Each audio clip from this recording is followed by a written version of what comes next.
Yo, what's up guys? Welcome back to another tutorial vlog. So for today's training, we will continue the two remaining process of SAP Enterprise Asset Management. So kung hindi ka pa nakapag-subscribe, what are you waiting for?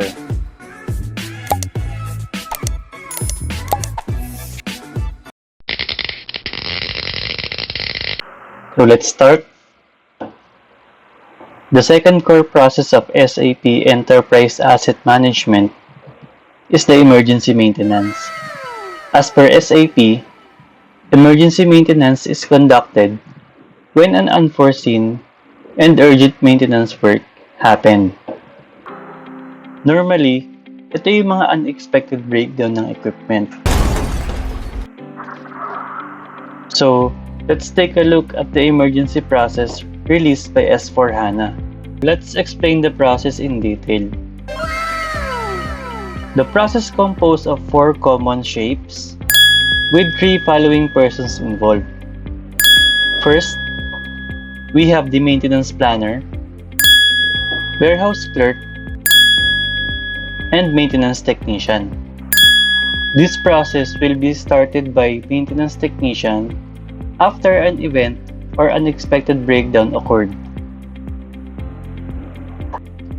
Some process shape stated on diagram has equivalent theory up.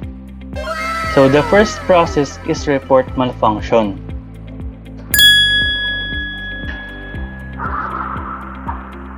So after the maintenance technician fix the equipment, he may now create a report malfunction transaction wherein the details of malfunction is stated.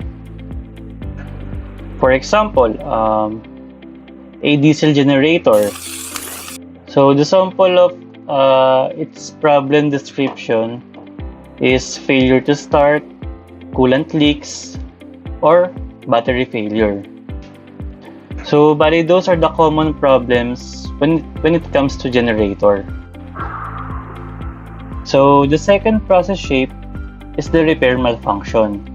So this Fiori app is connected to report malfunction app, wherein you may view all work items assigned to you in a list type view that includes the details of materials needed and the operations.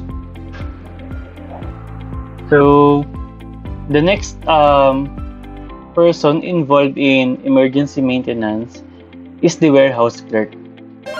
So his task is to create a post-goods issuance or the issuance of materials from warehouse to maintenance technician. Then the last process is the complete malfunction report.